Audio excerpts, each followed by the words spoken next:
Well, we are here on a beautiful, kind of gloomy Saturday in Pensacola Beach. We just wrapped up Fishbine Fundamentals. We're doing a special Grow Ortho podcast episode in a hotel room, actually. You should see the setup. I think we got, 7 cameras rolling in here and lights, but we're super excited for this episode. We've got Dr. Wes and Dr. Kelsey Gass. They're coming in from Georgia. They did a startup together, and we're super excited to have you guys. So welcome on the show. Thank you. Tell us just a little bit about, well, first off, how did you guys even meet? Let's start there. Okay. So I did my ortho residency in San Antonio, and my second year of residency, Wes did his interview, and the night before you do social. So he comes for the social, start talking to him. He was in Houston, told me this crazy story about how he's from Georgia, and he decided that he got this opportunity to be in an advanced education grad program in Houston, and he had like one day to get over there. A little more than a day, but a very short amount of time. So he just packed up everything that he could in his little Volkswagen Jetta and drove down to Houston, didn't have a place to stay, and just pulled into Houston, found a hotel the first night or two, Yep. and then searched for an apartment, got furniture there, that like an apartment with that, and started a program. And to me, I was like, wow, that's really adventuresome.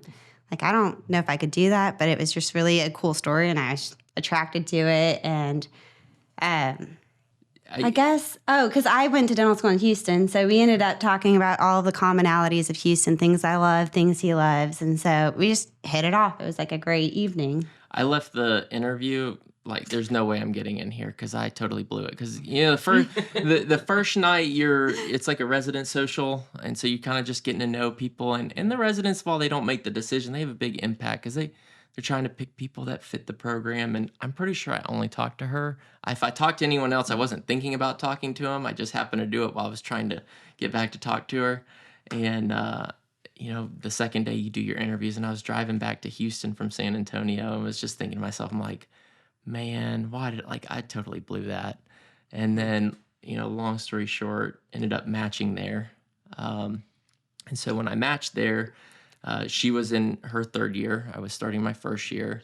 And we had talked a little bit via social media, like Snapchat in the day. And yeah, so it was like, I could tell he was kind of flirting. I looked for opportunities to try and stay in touch. I'd ask her, like, where should I maybe look for an apartment or something? Just trying to, keep the lines of communication open. And so... Then he starts the program. It's kind of this awkward thing. So I think I hit the realization of, I don't know anything about this guy, Who knows who he is, what his heart is, and we're in a tiny program. What if it fails? And it's my last year. It's his first year, So I kind of put up my guard, and I was real cautious. I friend zoned him, like, come hang out with my rome's. Yeah, we're gonna go do Snapchat. this. Yes, yeah, Yeah. Yeah. It became very real, and so I probably drove him insane. Yeah, she took me down to the last opportunity I had, to the point where I was trying to get her to I wouldn't call it an official date, but I was just trying to get some one-on-one time, and she just wasn't giving it to me, and I was about to be like, I'm done. And finally I basically just told her, I said, I'm not really interested in hanging out with your friends right now. I want to get to know you. And so she said, okay. And she came over for dinner one night.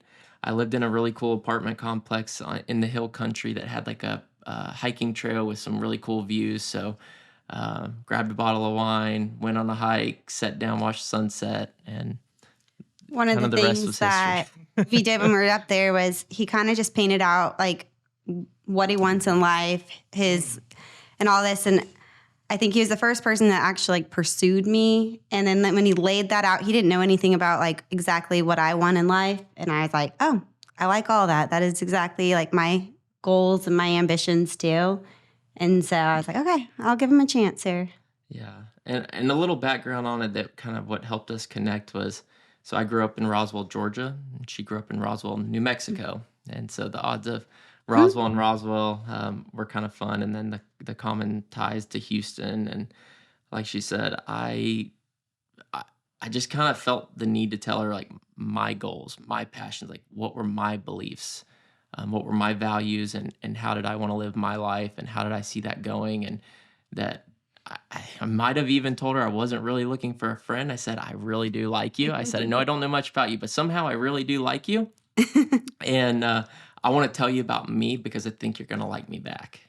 And then I guess it worked. It worked. It You worked. went for it. Yeah. This is Went for my it. advice, right? This is how I coach Yeah. single guys is like, you just got to go for it. It is. Don't- In today's Candor. There's Yeah. something attractive about candor. Well, in today's day and world, I mean, I think there is. I can't tell you how many people I would hang out with, and they were just friends because you never really knew where things were, so you just friend zone. Got it. But then I love that he was so intentional about like when he said, "I don't want to hang out with your roommates. I want to hang out with you," and I was like, "Okay." Like he was very like, "We're not friending. That's it. Like we're either gonna have a relationship or that's it." Well, I think it's a good characteristic or a good approach to have for so many things. I can remember the first big job I got in New York. The boss is kind of telling this story at a retreat, and he points me out and says, Luke knows or knew what he wanted. Some of you came in through internships. We offered an internship. He said no. He said, hey, if you're going to give me an internship, I have a job lined up in Jacksonville. Same type of thing where I approached my wife. I had known her since I was 15. I won't tell the long story, but essentially it was like the only option in my brain, okay? Like it's her or like nobody. So I asked her if she can meet up around Christmas time when we both came home because she was at University of Alabama. I was in New York. She's like, well, family's in town. She has a big family, and we'll see what happens. I might not be able to connect. So she ends up texting me like the day after Christmas, hey, I can get up tonight. We go to this bar downtown. She invites a friend, like a wing woman. Gotta have one. Gotta have one. And I knew her. I know that feeling. Yeah, I know her friend, and I just looked at her, and I said, I want to marry you. And I hadn't seen her in like 2 years. And she just said, well, prove it. I'm like, okay. So that's like that's just the way I approached it, and it was fast tracked from there. But I think when I also think not only women but men, we appreciate people who know what they want and approach it that way. Clears all of the confusion and the uncertainties. Clear communication. There you go. Always Clear and critical. compelling. Thanks for Clear the and inspiration, compelling. Dr. Gass. You can get out of the friend zone. It's good to know. All right. So then how did you guys, going through residency, you obviously getting out, into the ortho field, what did that look like? Yeah, so I was finishing my last year of residency when we started dating, and I knew he had 2 more years, so trying to find a job out of residency, I was like, okay, well, I'm going to stay in the San Antonio. I think I did an interview in Houston, kind of played with it, but really didn't want to be far away from Wes, and so I had some opportunities in San Antonio. Took a job for 2 years, waiting for him to finish. And then when he was finishing up, we kind of sat and tried to figure out, well, what's our game plan? Yeah. And we had looked into some places in Texas because we love Texas. And then Wes got offered an opportunity that brought us out to Georgia. I mean, by that point, we were very serious. We kind of knew that our future was together.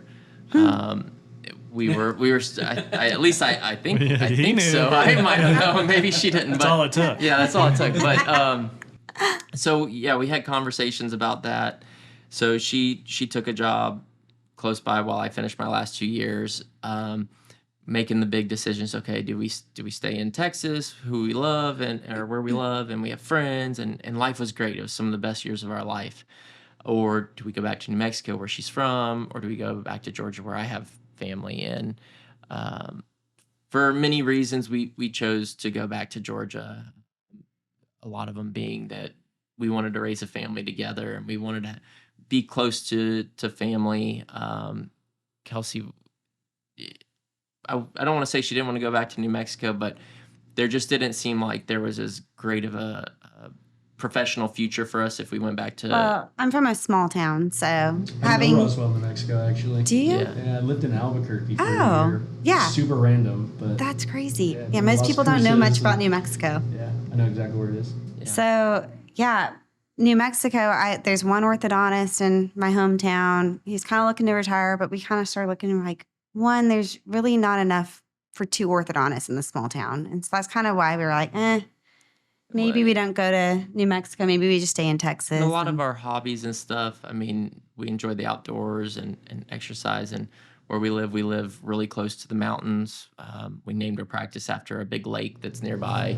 Lanier. Yes. Lanier. For the listeners, I've known the Gasses now, it's been over a year. Over a year. Over a year, I've known these people, and I've been pronouncing the name of their practice wrong for over a year. And then you got our team pronouncing it wrong. Yeah. And then we hired somebody. Fast forward to this weekend. And Yeah. I've been called Dr. Lanier a time or two as well. That's okay. I'm convinced that you guys just didn't say anything, so you could like just talk Make crap fun of when we you. got off the call. This idiot still doesn't know the name of No, our no. Lanier. But not to diverge. yeah.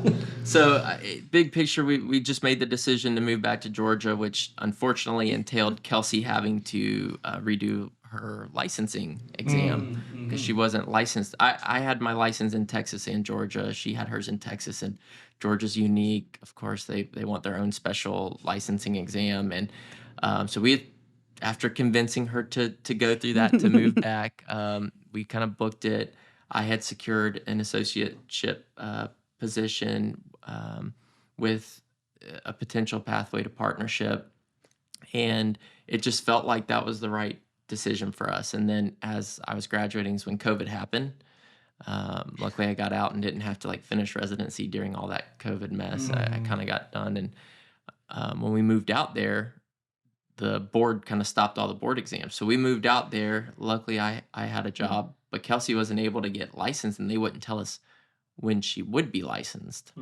So there was a little bit of kind of fear in our hearts of, okay, well, we moved out and we were living in my mom's guest bedroom with our golden retriever and his crate in a very small area. All of our stuff in storage. Yeah, all of our stuff in storage. At the time, the housing market was really starting to kick off, so there was like not many homes available. So we're trying to figure out kind of life of Where do we want to live? But we only know where he's working. We don't know where I'd be working. So we're trying to like make an educated decision. Yeah, like you want to pick where you want to live.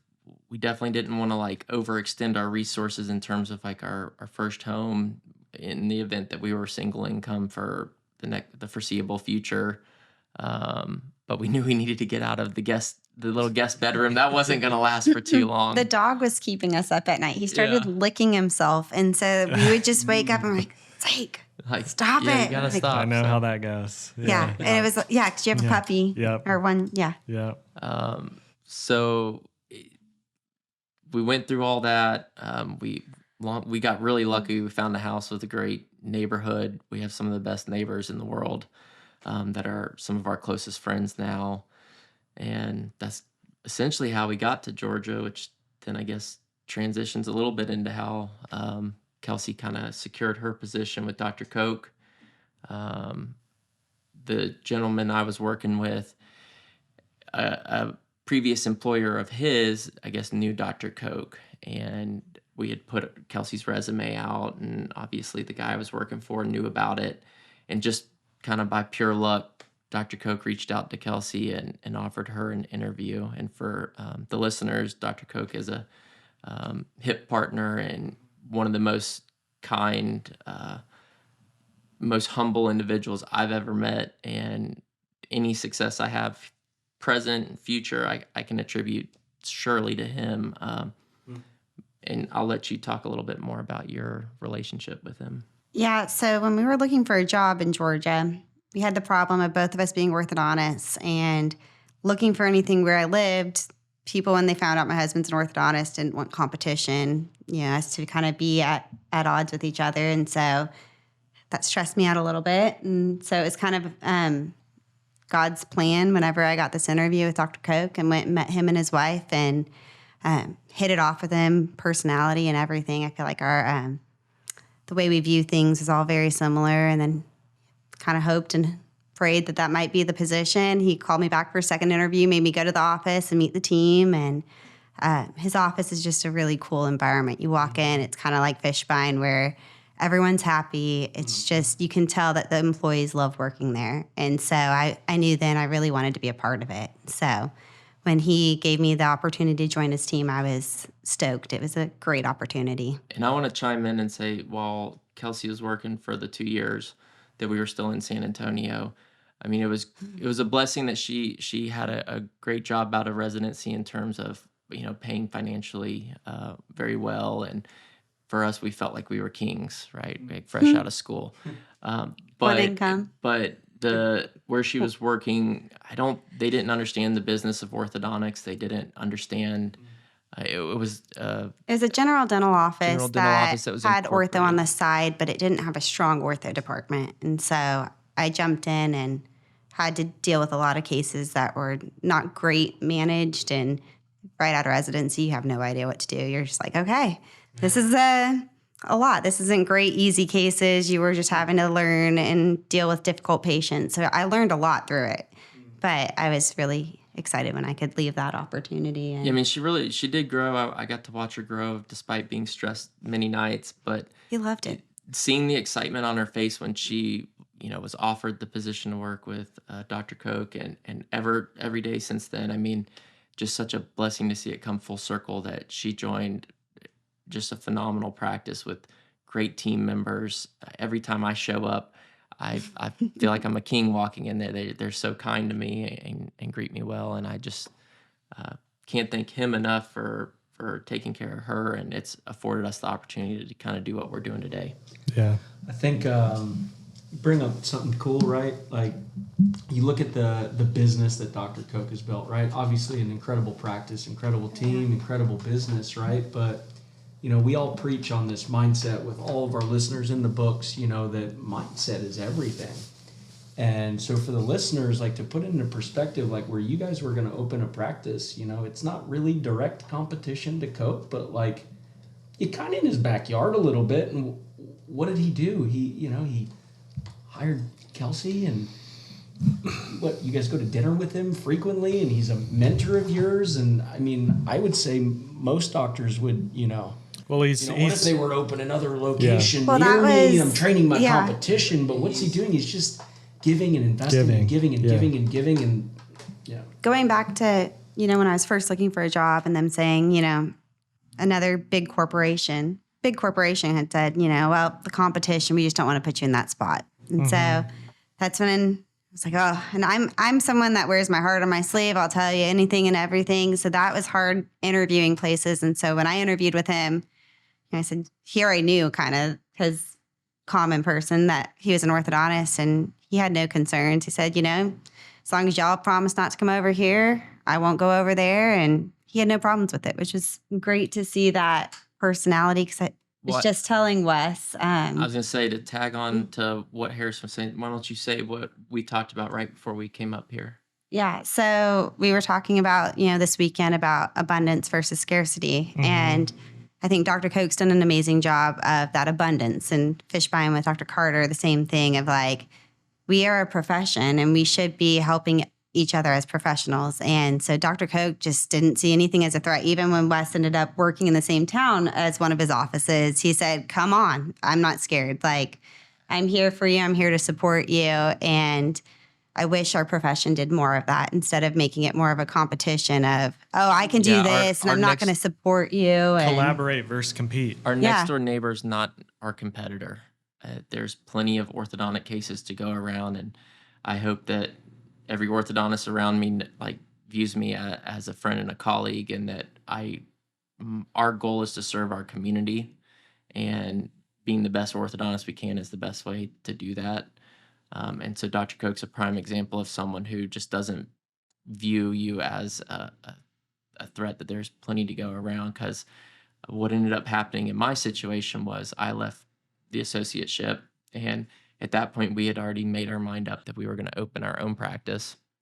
And so we immediately got to work on all the initial legwork involved with it. And I took a corporate job full-time right away. And I ended up actually asking Dr. Koch if he'd meet for dinner, because the office I was going to go work for, there was 3 locations involved with it. And one was 2 miles from his office. And out of respect, I wasn't going to take it without his permission. But at the same time, I kind of needed it. Like, I didn't want to only work part-time. There was no sense in me working part-time. And so I took him to dinner and asked him, like, hey, I know this is going to come off really weird, and we talked about not doing this, but would you be upset if I came and worked here for a little while? And his answer was, that's okay. And you're like, thank you. Like, all I could say to him was thank you. Like, you have no idea how stressed I've been about this, how much it means to me that, you're going to put me first before you. Because I'm sure there's a small part that everyone probably wants to say no, but, he probably just reflected on it and was like, it's not going to change my life. Like, there's going to be someone else that's going to take that office. So let's at least have it be someone who I know and care about. Yeah. Well, I think it's rare too, the interactions I've had with Koch, a lot of it turns into what we've talked about this weekend, and you'll mention a name and he's like, yeah, Jim Rohn. Yeah, Earl Nightingale. Like, I told him I bought my daughter, Earl Nightingale tapes or whatever. He's like, yeah, Earl. Yeah. And he's like, The Strangest Secret. Oh, I love that one. Listen to it for 10 years every day. And you're like, oh, okay. Like, it's very rare that you bring stuff like that up and people in orthodontics know that stuff, because like these are mindset or personal development people who lived, in the 30s and 40s and 50s. And like, he obviously studied all that stuff, which I just think is really cool, but it's in line with what you guys are saying. And I think it really helps how you think. You're your biggest competitor, not someone else. It's better to give to receive and put out just positivity and belief in other people. And sure, like you said, you always have those feelings of like, sometimes we get riled up and like, oh, this competitor did this. And then you have to take a step back and like, but we have all this potential. We have this huge pipeline at HIP, and, we need to focus on the things we're working on, because we're creating all this stuff that we don't believe there's anything in the market like it. So, we just got to focus on what we're doing. So I think that's really cool that, you guys are friends with someone, and hopefully a lot of people like that. But, Dr. Koch he's probably a top 5% practice for a reason. Conservatively. Maybe even more, especially with, private practice and how, the DSO and OSO market has been very aggressive with that. He's private practice, a sole owner, and has an amazing thing going. So let's talk about y'all's practice and how you guys decided to go out and start. And also, I mean, we met you through Koch, is that right? Or did you guys? I didn't put the pieces together. I don't think you put the pieces together. Until Wes scheduled a call with me. Yeah. Okay. Yeah, let's talk about that. Somehow I ended up on Koch's website. And you saw me. And I'm Kelsey Kraft, is that? And I think I texted you. I was like, "This is your wife, right?" Yeah. Yes, that is exactly Okay. what happened. Yeah. So Okay. what ended up the happening? associate of one of our clients. That's right. where it all came full circle for me. Yes. You So guys my were- co-resident and someone who I consider to be one of my best friends is Corbin Clifton, who works with Dr. Sparkman in Amarillo, Texas, and Lindsay Lyon up there. And when we were doing our startup process, there's a lot that obviously goes into it, but we ended up purchasing our real estate, and it was an amazing opportunity, once in a lifetime. We can thank our amazing real estate agent, Peyton Robeck, for that. And the one downside to it was we don't have a lot of visibility. We're in a very growing area where I know in 6 months, a year from now, it's going to have visibility, but we didn't have it. So the first thing that came to mind was like, okay, how are we going to attract new patients? Because no visibility. It's not like we're coming in with people that are going to refer to us. We're starting with 0 patients. Like, we knew we had to do something to get patients in the door. And so immediately started having marketing conversations. Obviously, you can go take gift baskets and do lunches and try and get in with the dentist, but we spent a weekend talking about how challenging that can be. And all the various avenues you can do, but we felt like the most efficient way would be through like social media, internet marketing. And so we started doing a little bit of research on who's out there in the market that does it. And the first thing I did was I reached out to Corbin because I know that they had been having some tremendous success. And so he told me about actually Harrison and Hip.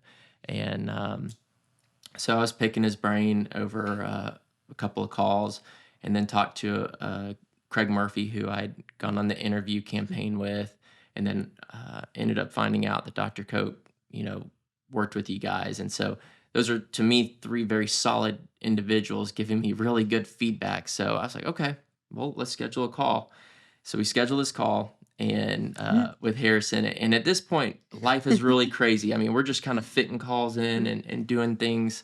Met you guys in your shell. Whenever That's we can. what we were just walking talking about through- that today. Yeah, we were walking through the building, and the first floor was finished out, and the second floor was a shell. And we're literally upstairs, and There's I'm a like, random oh, little man, couch that was left behind Yeah, I'm up like- in this like concrete jungle. And I was like, it's time for our call.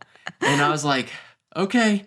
So we're FaceTiming off my iPhone, and we're sitting on a couch that was left in this upstairs shell.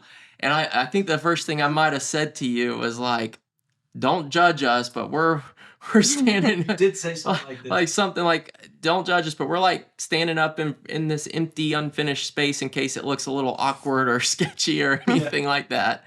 And I mean, just from the very beginning, our socks were blown off with the video call and the professionalism and like how timely you were with the call. And then just the amount of things we went over was far exceeded what I thought the call was going to be. Otherwise, I would have tried to not be in an empty shell when we were doing it. And so that was kind of like our first interaction. And what was the timeline like? Because that was kind of drawn out where we got the website up, right?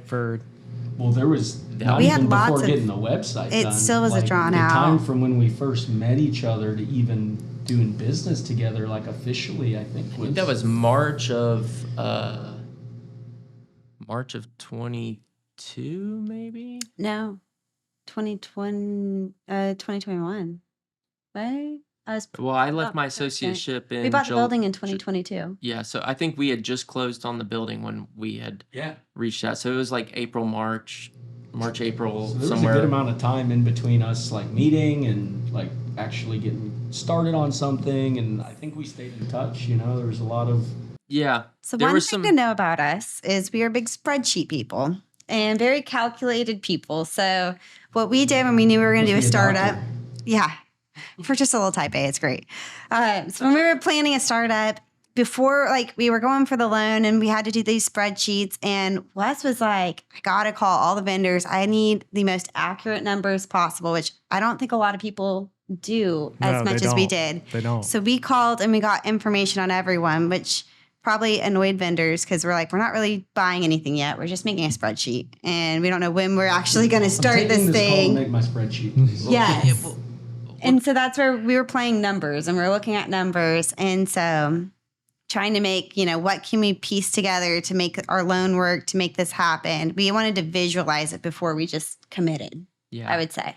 I think one thing, and I had been doing this some before we decided to purchase the real estate that we did, and that's a whole another conversation we can have if you guys decide, was just trying to, I had never done a startup before, right? Like zero exposure to it, zero exposure to really what it took to do your own practice. And so the second we kind of said, we're doing this, we're making our mind up, I kind of went full force into it, which involved, the first thing was like, okay, like what does it cost to do a startup? I was like, my first question is, what does it cost? And so trying to figure out, I was making spreadsheets and I was way too detailed in the beginning. If I'm giving advice to someone, I was like, every single thing to the types of cotton rolls you use, like trying to figure out, like I had a list of like 400 items or whatever. And I was like, okay, maybe we need to let's break this up into categories and figure this out. Yeah.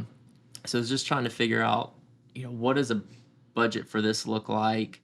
And one of the biggest things that we learned along the way is to surround yourself with good people. That we didn't go to school to know how to do all this. I went to school to learn how to move teeth and make pretty smiles. And I didn't know everything about it. And I think we got really lucky in the team that we put together We had obviously Our Dr. realtor started the ball rolling. He Like really did. he was a great communicator. Like from the get go, he was very upfront, very quick to respond. That we got spoiled with him. We were like, "This is great." And then he set us up with a team of people that he works with that does dental startups, and that was good because we just didn't know where to look for a lot of those things. It started to paint the picture of what this project looks like, because at the very beginning we really didn't know where to start. Do you go to the bank? Do you go to the real estate? Like where do you really go? And so starting with him, like Kelsey said, he was phenomenal in guiding us. So anyone out there that is going to do a startup or in the process of it, have a real estate agent that you trust. If you're in the Southeast, reach out to Peyton. Just a salt of the earth guy who's expert in communication and timeliness, and will help inform you. And the best part is if you're on our side doing the startup, there should be zero cost to you for it. So there's literally no risk at asking one of these individuals to help guide you. Yeah. Because the landlord is the one who's going to be paying them, right? So not you. So that was the first thing that was nice, was to get some what felt like free advice at the time. And then, like Kelsey said, putting together the team, I think it'd be, naive to not have a mentor or two on your side if you're able to. Maybe not everyone is as lucky to have Dr. Koch guiding them and kind of whispering in their ear on what to do, but don't be afraid to ask, former faculty, people like that, to help you out. Yeah, we reached out, obviously, to some of our co-residents and people that Wes had met along the interview trail. And it was just good to have lots of input from people and help you with the decisions that you make along the journey, cheer you on. So definitely recommend reaching out to some mentors and people who can help you with the process. But big picture, surround yourself with a great team, and you guys are an integral part to our practice. And Appreciate that. It's a funny thing, we were talking about our first interaction with you at our shell of an building that we bought. So we got a little tangent there for a sidetracked. But Luke tell you about his first interaction with me.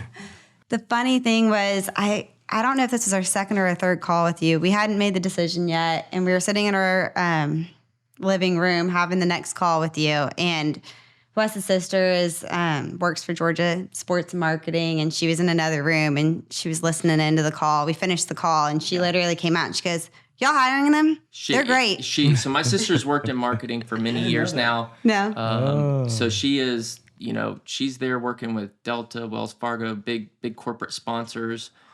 So for example, like when Georgia beats Ole Miss tonight at 6:00 Central Time, I'm sure that will happen. and we make it to the SEC championship, and she's real busy with more sponsors wanting. That's how you get on the field of the games. Yep. Yeah, We got that's the why connection. I told you to come see us. But so she's very used to being on calls like that, and she helps work. She knows what to look negotiate the contracts with these people. And we were on the video call with you, and we already loved you guys. We were just trying to figure out Can we make this work? Can we make this work? And at the time, we also didn't know all the other things that go into it, as far as some of the coaching and things like that. We were just like, okay, can we literally afford to do this? And she walked in there, and like Kelsey said, she was like, "So when are you hiring them?" And she was just like, "They're the best people." And she had listened to us on calls with other marketing agencies and then other vendors, just general vendors, and just the professionalism, timeliness, the clear, compelling communication, all that stuff was she was on It's your like team. a no-brainer to her. Yeah. Amazing. That's awesome. Yeah. We need to meet her. Yeah. Yes. Yeah. She'd love to. Yeah. Luke, I'm going to take a trip up to Lanier on my own dime. Go to a Dogs game with There you go. the Gasses. I might come. We'll Let's do see. it. Yeah. We'll go out on the lake. Remember when I Yeah. got stranded in Atlanta, Yeah. overnight? Yeah. It was Wes called me and he was like, "Oh, dude, you should have come on over." We were like, We have I a said, room. I should We have a text room. me. I would have come down and got you and taken care of you "There's for the no night. way I'm imposing on your home," but just the Once every intention. couple years, we'd get stuck there. Yeah. Yeah, let us know. That's not the worst airport to get No, stuck it's really at. not. At least you got a wide variety of places to go. Yeah. Yeah, it's not terrible. The Delta Lounge in Atlanta Airport, B Concourse, is pretty much my second home. Yeah. B Concourse, Delta B Lounge. Concourse. I'm always Find Harrison there. a little Yeah. depressed when I fly out of A because A is not. The A Delta Lounge. It's not. No It's bueno. not B. We Not flew the out B of T and I saw a Delta Lounge and I was like, it can't be that great. No. Have you The guys? T Lounge is nice. It is? I've been to Okay. all of them. I spent a lot of time We hopped. in the airport. C Concourse is a little more low key. It's real nice. D is like kind of dated a little bit. T is nice. E and F is great. Well, Basically, which one? E also has that restaurant One Flew South, or One flew south. if you guys Never been to haven't, One flew south in Atlanta. it's right on the corner. We need to make sure we fly out of E. Yeah. Where E were was you just- going? Let's plan a trip. Just get a long enough leg. We'll have or a- get there early enough. Yeah, that's what we'll do. I think maybe we've flown out of E one time. In fact, when I came back, if you fly out to the West Coast, you go out of E. So like when I flew back from LA, I came into E. Okay.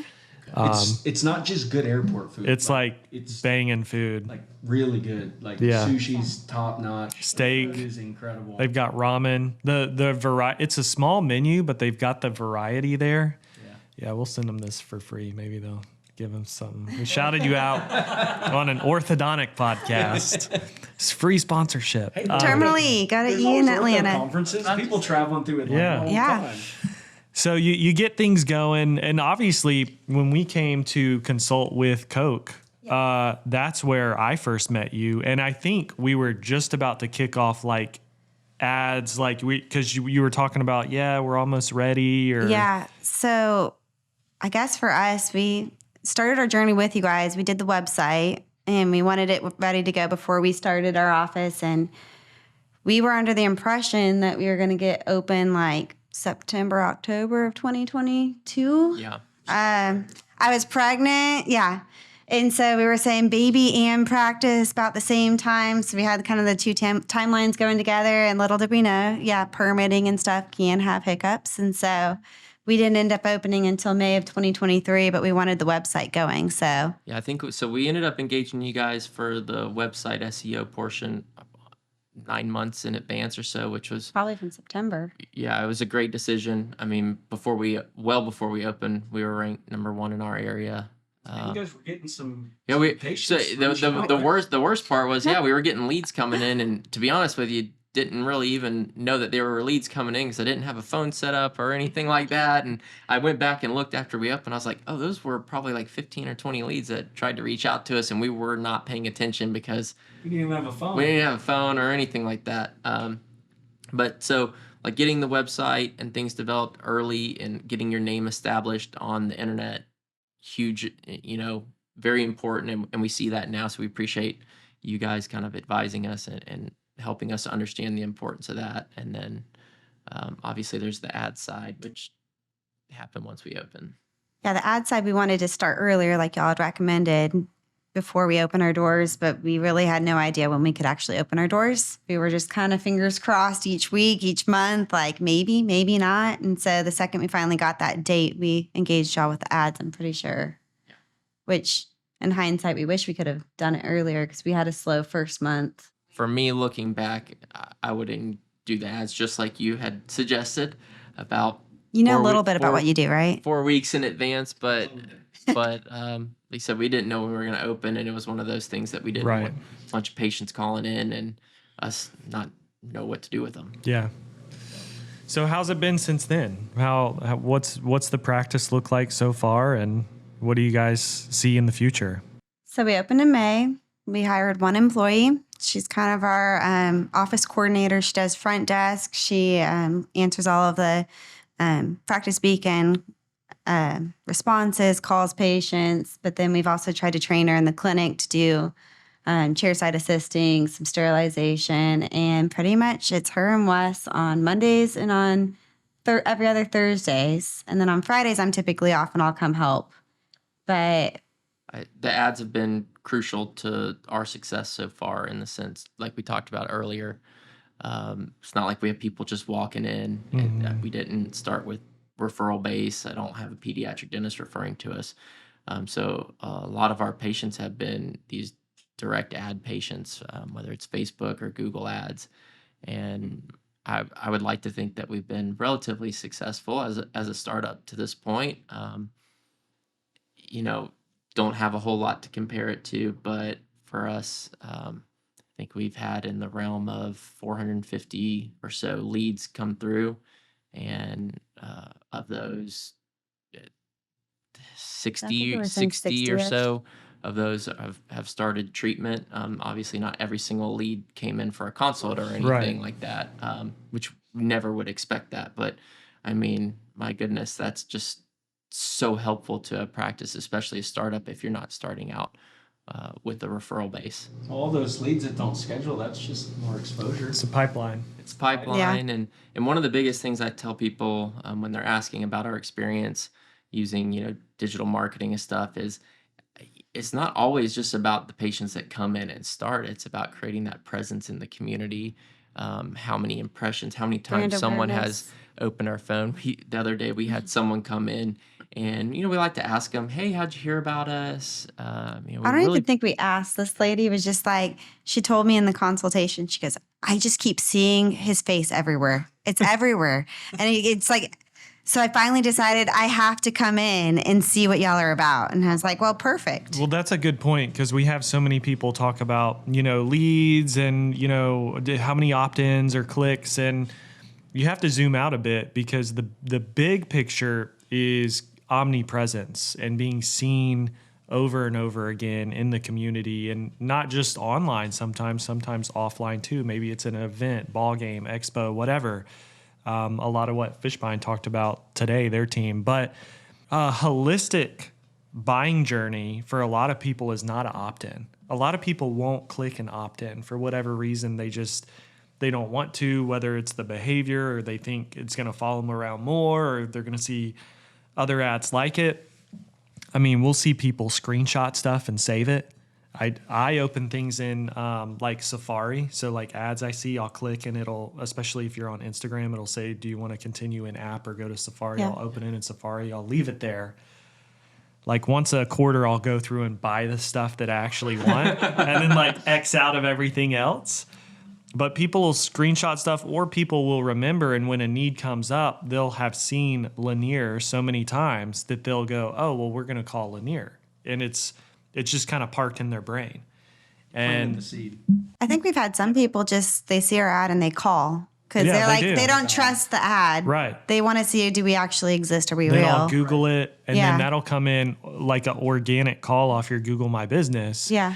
And you won't even connect the dots. And so sometimes we have things where like Practice Beacon direct leads, like it's working, but not to the extent of going bananas. But the practice is up 30%, 40%. And we say, hey, well, when did the growth start to happen? Oh, well, yeah, when I started working with you guys, but it's not showing in practice. And it's like, yeah, you have to zoom out and look at attribution. Where could it come and from? Yeah. Complete, the complete picture. I mean, you have to remember, for us, we're in a small community. I mean, our town's 25,000 people. I mean, it's not like we're in a major metropolitan area where we're reaching a lot of people. And I would say we've even been more successful than I expected because a lot of the community we're in aren't the type of people that are going to be clicking on your online ads. Right. And so we've had a great response from that. And in addition to everything that we just said, it creates an opportunity to kind of share your values and what your practice is about. It leads people to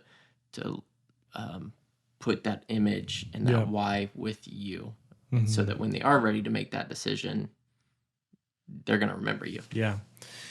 Yeah. So for viewers, listeners, we've been at Fishbine Fundamentals since Thursday night. Was this your first time? Yeah. Yes, Okay. Yeah. So Dr. Koch's been like I know he's been a few times Several and he's times. sent the staff second multiple one. times. I think Koch's been to like 20 of them. Yeah. he's been to at least 4 and sent his team, I think, as a well. few, yeah. So what was your big takeaway from the event? I'm just curious if, for people listening, maybe they've heard about the event. Like, what would you tell people who are maybe have heard it, thinking about it, or maybe they don't even know what it is? Well, I mean, one of the things that came to me, like I was saying, the abundance versus scarcity, and just seeing how powerful we can be working as a community versus just being focused on like yourself in a way, and in a way kind of greedy, just saying, I want this and I want more and more. But the benefit you get from giving to other people. And then we kind of started thinking about it and we're like, we are so appreciative of all the mentors we've had along the way. And if we didn't have them, I don't think we'd be where we're at.